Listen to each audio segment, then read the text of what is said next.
Hello viewers, today our topic of discussion is going to be centered on matter. This is a grade 9 topic. Before we proceed further into the topic, my name is Alamin Muhammad Saidi Khan and I'll be your presenter for today.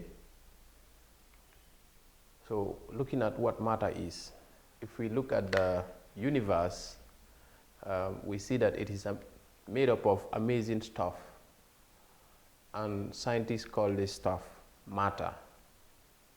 But as human beings, we've always been curious of the nature of matter, where did matter come from, and what is it made up of, and why does it behave the way it behaves. And also looking at the chemical elements around our surrounding, we have 118 elements, different types of elements, and of these 90 of them are naturally occurring elements. The rest are man-made. And then what are these elements made up of? You will be right to question yourself, where did these elements that make up the universe come from? And also you'll be very much right to say that the universe started as a result of what we call the Big Bang theory.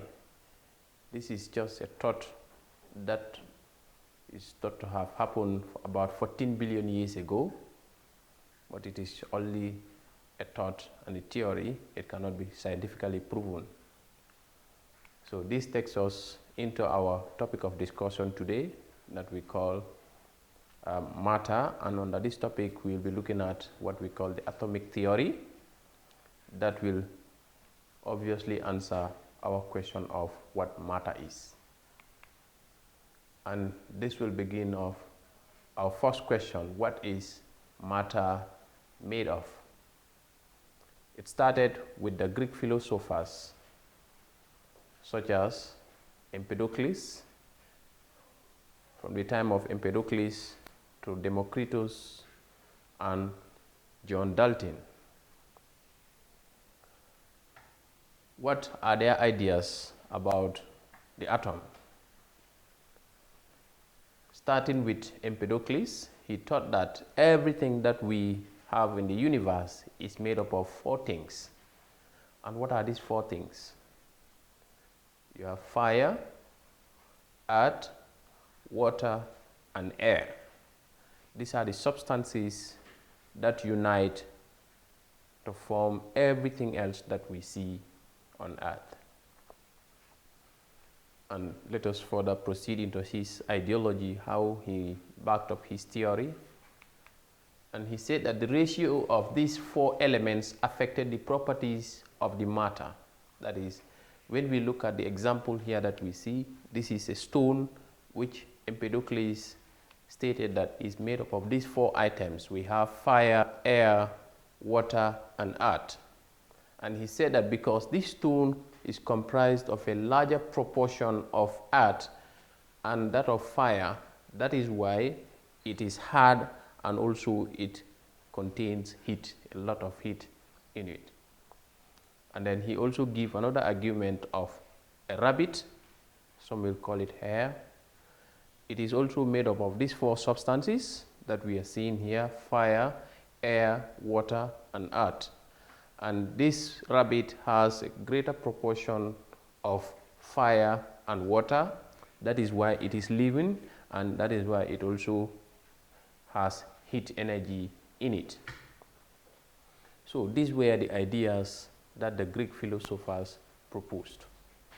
Let's push further into the advancement of science and technology. Even before the advancement of science and technology, as time elapsed, other scientists also came up with other ideas that we are still learning today.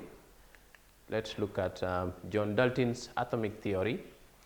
John Dalton is a British scientist who came up with 4 postulates, or some will sum it up to 5. And these postulates are what we call Dalton's atomic theory. And the first of the postulates states that atom is the smallest particle of an element. Remember, we talked about 118 elements being discovered, and of these 90 of them are naturally occurring.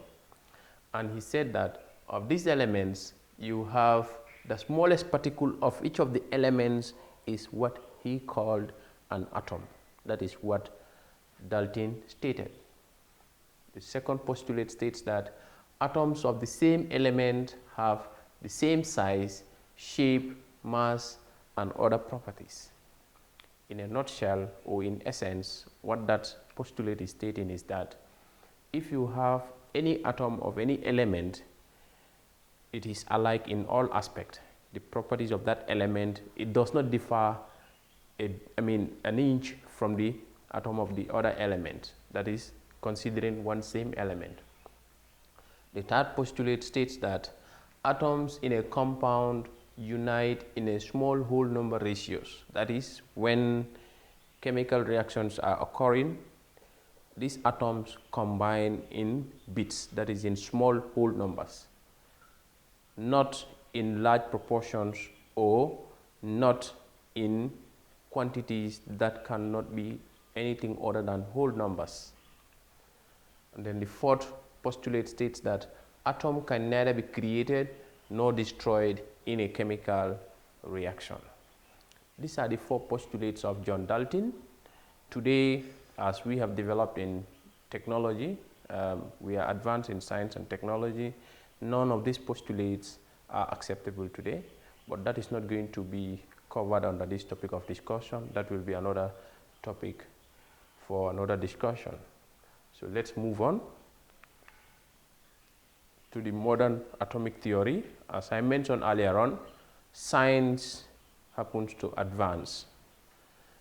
With the invention of new technologies, the idea that John Dalton proposed is now being rejected. And this idea of the modern atomic theory explains that matter is made up of even tinier particles, which object to Dalton's first postulate.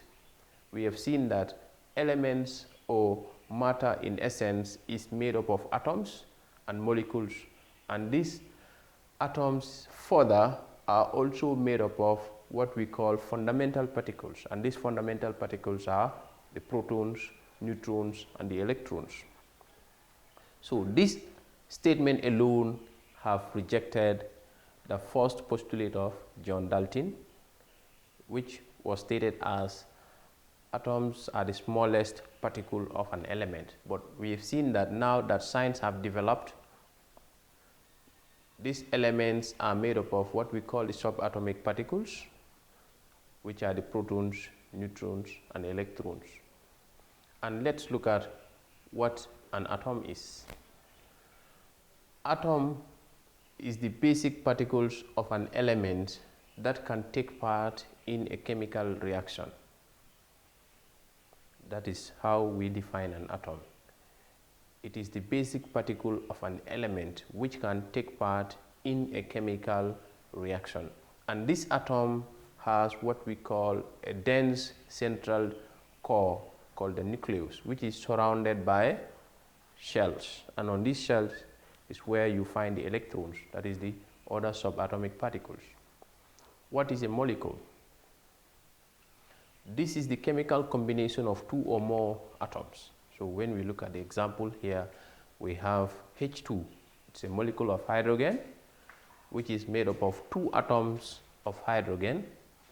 O2 is a molecule of oxygen, which is also made up of two atoms of oxygen. Cl2 is also another molecule, which is made up of two atoms of chlorine. And looking at H2O, this substance here is also a molecule of water. But looking at this molecule of water, it is made up of two atoms of hydrogen and one atom of oxygen.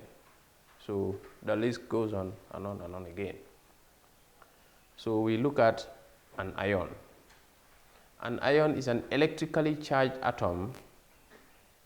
It can either be positively charged or a negatively charged particle. And when it is positively charged, we call it cation, as we have seen spelled out here. Examples of cations are sodium ion, magnesium ion, calcium ion, etc. You have lithium ion, potassium ion, and so on.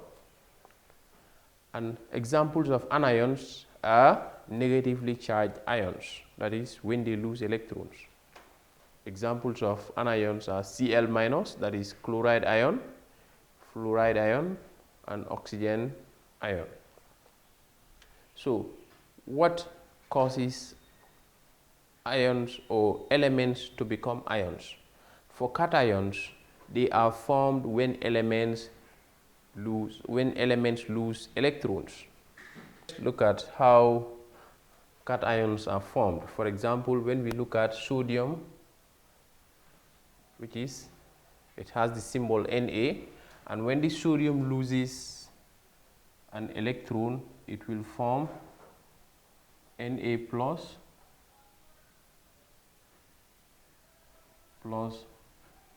an electron. So this is how cations are formed. That is, when elements lose electrons, one or more electrons, they form positively charged ions. And when they gain electrons, they form anions. And let's see how that is also formed.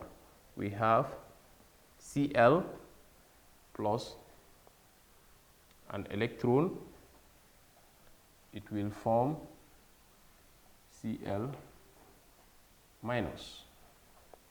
So this is how cations are formed. When they gain electrons, they form negatively charged ions.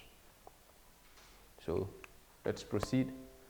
This is a diagram of how an atom looks like. Remember, looking at the modern atomic theory, it states that elements or atoms are made up of tiny particles, and these tiny particles are what we call the subatomic particles. They are protons, neutrons, and electrons. The protons and the neutrons are found inside the nucleus of an atom. That is why the nucleus is densely charged, or it is denser than any part of the atom. The electrons are found around the nucleus. Later on, we will have a look at the subatomic particles and their properties, that is, their charges and masses. So let's look at how atoms are being represented, or the subatomic particles are represented in an atom. Remember, we said that atoms or elements are made up of atoms, and these atoms in turn are made up of the subatomic particles that we have stated earlier on. And the different combinations of the subatomic particles can be shown with symbols, and it is the different combinations that gives the elements different physical and chemical properties. I will elaborate on that. The symbols of the elements are used in showing the number of different subatomic particles that an element has. Okay, let's look at how we can represent an atom with the subatomic particles. This is just a shell, and in this shell you have a dense nucleus, and inside this nucleus is where you have the subatomic particles. Okay, looking at this structure here, we have an atom, and then inside the nucleus here is where we have the neutrons and the protons. Those are these dots here, and then around the nucleus is where we have an electron. So this one here could just be a representation of an electron. So this circle here is representing an electron, and inside the nucleus here is where we have the subatomic particles, the nucleons, the nuclear particles, that is the protons and the neutrons. Let's proceed.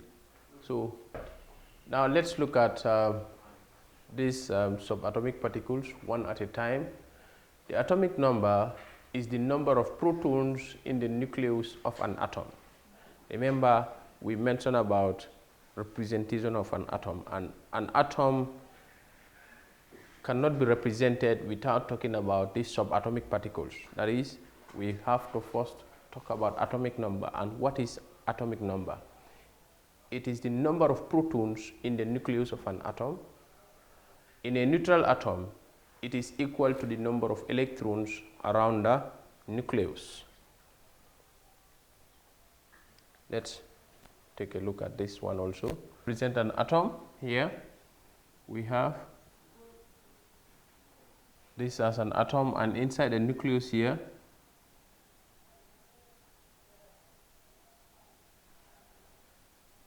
protons in this nucleus. So now we want to represent equal number of electrons as to the number of protons that we have in this nucleus. 2 electrons as to the number of protons that we have in this nucleus. That is what we meant by, in a neutral atom, number of protons inside the nucleus is equal to the number of electrons around the nucleus of the atom. And usually we use letter Z to represent atomic number. Number of neutrons. The nucleus contains 2 particles. And what are these 2 particles? The first one is the proton, which is also equal to atomic number. And the second of the particles inside the nucleus is called neutrons. Protons and neutrons are called nucleons. That is the term that we give to these subatomic particles, that is the nuclear particles. They are called nucleons. The number of neutrons in each atom differs, and the mass and radioactive properties are usually determined by the difference in number of neutrons. Because of the difference in the number of neutrons, that is why different elements have different mass numbers, and they also have different radioactive properties.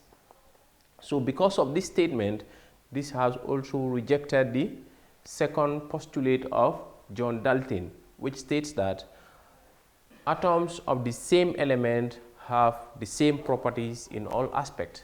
So here we have seen that because of the difference in the number of neutrons, they differ in mass and they also differ in radioactive properties. The chemical and spectral properties are usually determined by the electrons.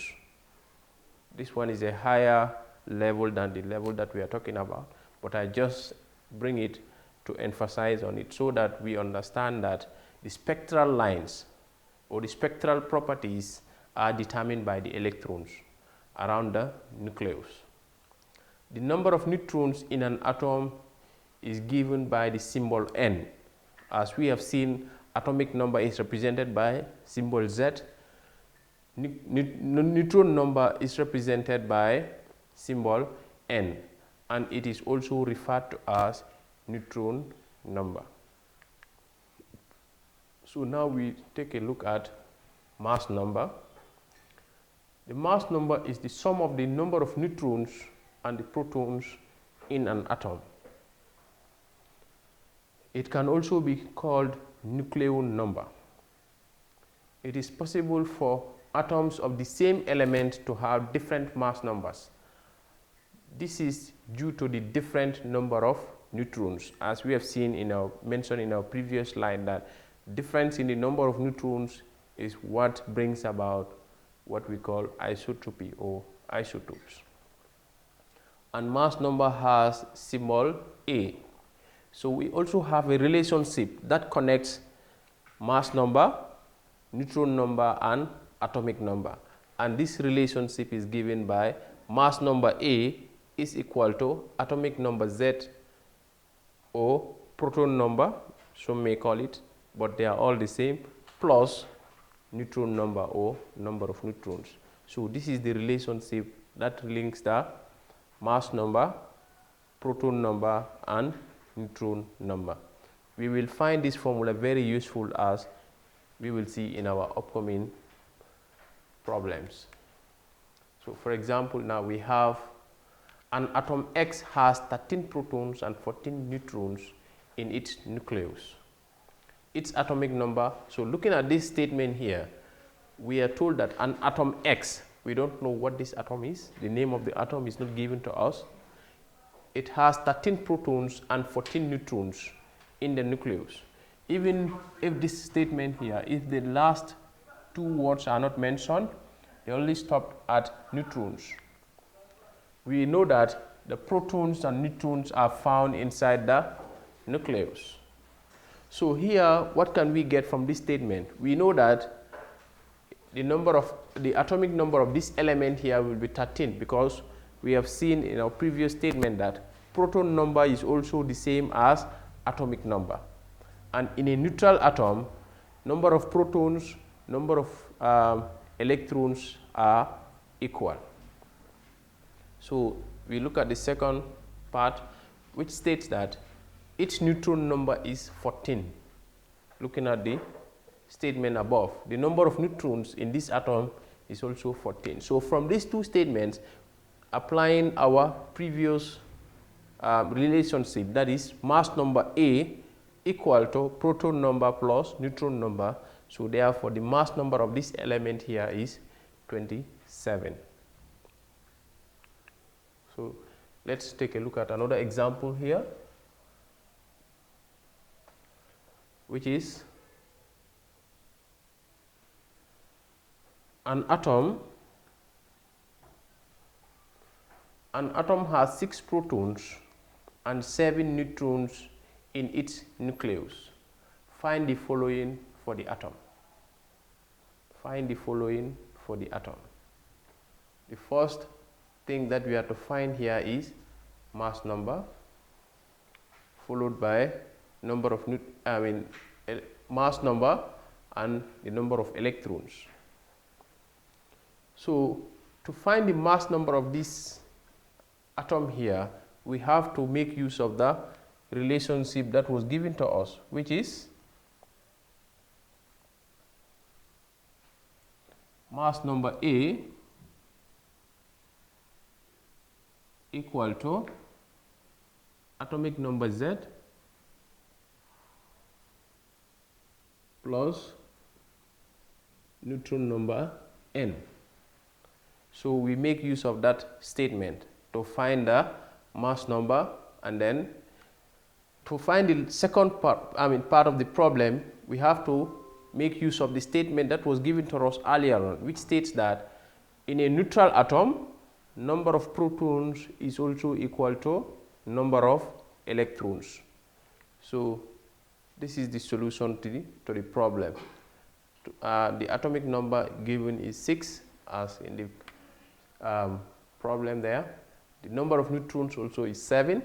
So therefore, mass number equal to atomic number Z plus neutron number N. So the mass number of this element is 13. And the number of electrons also is equal to number of protons, which is atomic number Z. So since the atom is a neutral particle, therefore atomic number Z is 6. So its number of electrons also will be 6. I hope that is clear. Let's move on.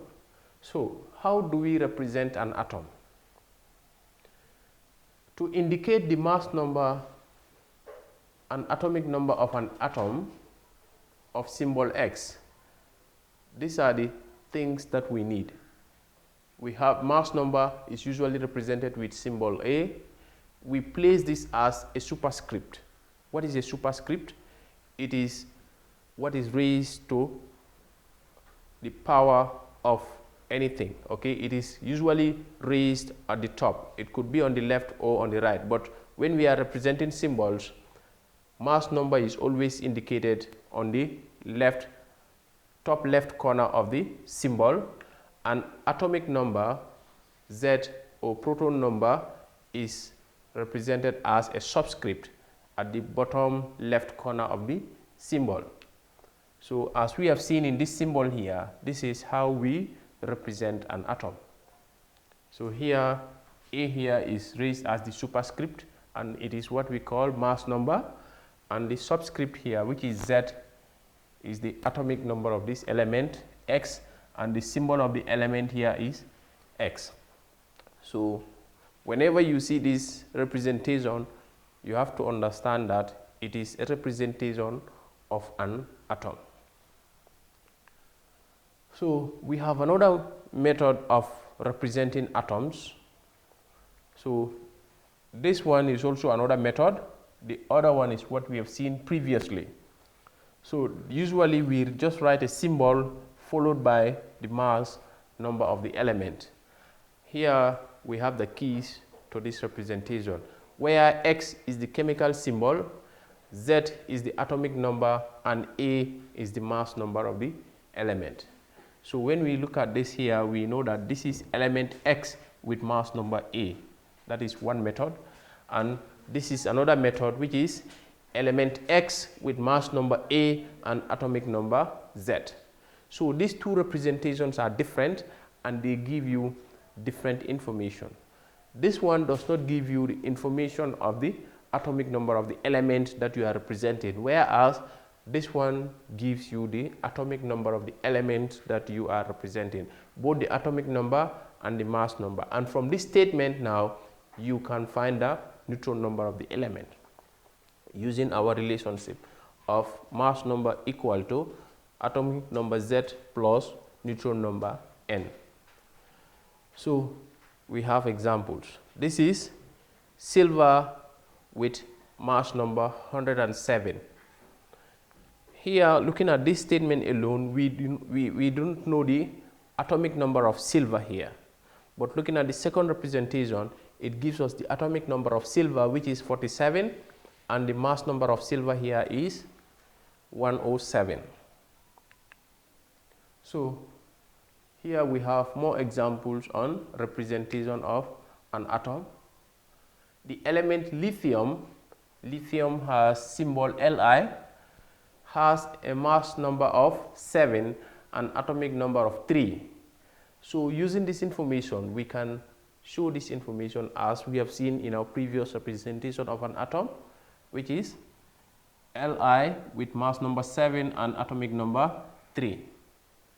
So, and from this representation here, we know that this is the atomic number, which is also equal to the number of protons, which tells us that lithium has 3 protons in its nucleus. So with this now, we can find the number of neutrons in the nucleus of lithium, which is, we subtract this 3 from the 7 here, that will give us the number of neutrons in lithium. And we can also use this method also to represent lithium, which is lithium with mass number 7. Okay, that is name of the element hyphen and then followed by the mass number. The nucleus of the lithium atom may be shown as, that is when we want to represent the nucleus, what is in the nucleus, 3p and 4n. This is 3 small letter p and 4 small letter n. This information is telling us that lithium atom has 3 protons in its nucleus and 4 neutrons in its nucleus. So we take an in-depth look of neutrons, protons, and atomic masses and the relationship that binds them. As we have seen previously that since electrons have a much smaller mass than a proton or neutron, the mass of an atom, that is the mass of an atom in U, is generally considered to be equal to the sum of the protons and the neutrons in an atom. That is, anytime that you want to know the mass of an atom, which is mass A, this is how we find it. That is number of protons plus number of neutrons equal to atomic mass A, and the unit of atomic mass is U. So here we have sample problems. Can we take a look at this? What is the mass of an element that has 10 protons and 11 neutrons? What is the mass of an element that has 10 protons and 11 neutrons. And the unit of the mass that you are finding here should be in U. That is, the unit of mass is U. So to find the mass of this element, we are given the number of neutrons and we are also given the number of protons. And we know the relationship of finding mass is atomic mass A equal to proton number plus neutron number. So when we add 11 and 10, that will give us 21. Therefore, option C here is the right option. So, and the options are read out as A 10 unit, B 11 unit, C 21 unit, D 1 unit, E I need help. So as I explained already, the answer here is 21. We have another problem. How many neutrons are present in an oxygen atom with a mass of 18 units? How many neutrons are present in an oxygen atom with a mass of 18 units? Here we are given atom oxygen, okay, as we have seen in our previous representation of an atom, oxygen 18 rather.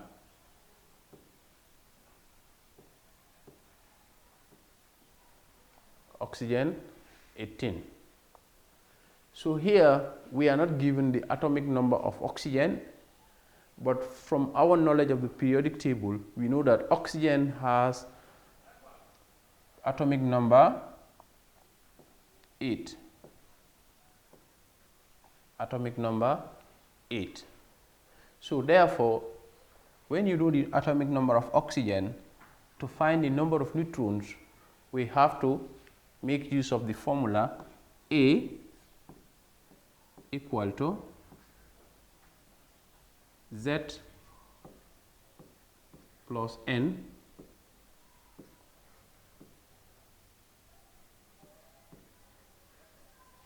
So we have to make use of this formula, that is atomic number A equal to Z plus N. Already we know A and then we know Z from the atomic number of oxygen, but we don't know N. So therefore you have to make N as the subject and then find the neutron number. That is, when we subtract 8 from 18, 18 minus 8, the answer here will be 10.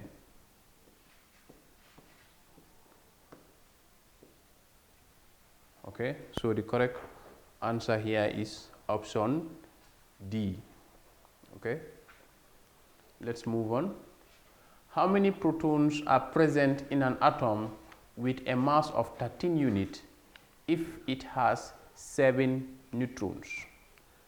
Here we are given both neutrons, number of neutrons and number of the mass number of the atom.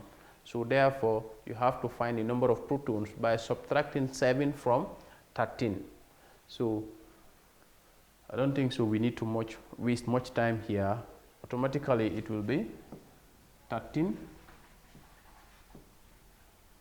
minus 7.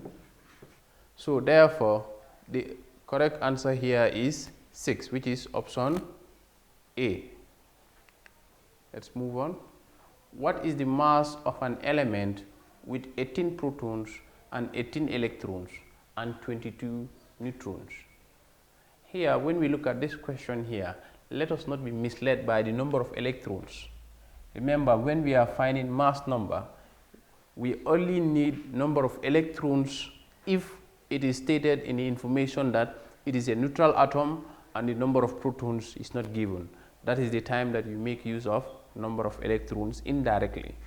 But since number of the proton number is given as 18, therefore we should not be misled by the number of electrons here again. So to find the number of to find the mass number in this atom here, we add 22 as number of neutrons and 18 as number of protons. So therefore the correct option there will be B. Okay, option B, which is 40. Question 5. How many neutrons are present in a neutral atom of calcium 40? Looking at this question here, we are asked to find the number of neutrons given that calcium has a mass of 40. But we are not given the number of protons in calcium atom. So, but we know that calcium is the 28th element in the periodic table. Therefore, mass number of calcium will be, so atomic number of calcium will be 20, and we are given its mass number. So to find the number of neutrons, we make use of the relationship atomic number A equal to proton number Z, or atomic number Z plus neutron number N. So making changing the subject of the formula, that is making N as the subject, we know that N equal to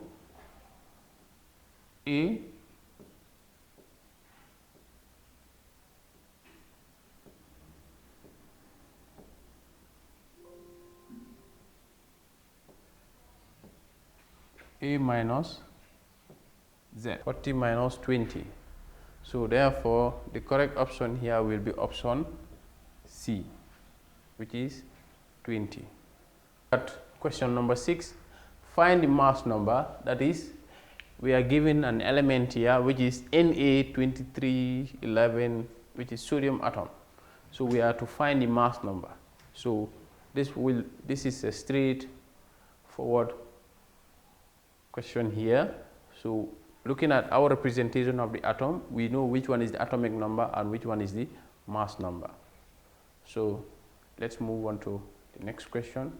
Okay, so now let's take a recap of the lesson, what we've learned previously, or what we've learned in this lesson. We've looked at the definition of matter. That is, matter is defined as anything that has weight and occupies space. And we have also looked at the atomic theory, that is John Dalton's atomic theory, then which dates back from the ideas of the Greek philosophers. And then we've also looked at representation of atoms and the naming of the subatomic particles that are used in representing an atom. And we've also looked at the nuclear particles, that is protons and the neutrons are referred to as the nucleons, as nuclear particles. And we've also looked at the relationship between mass number and proton number. So that is the end of the lesson, and thanks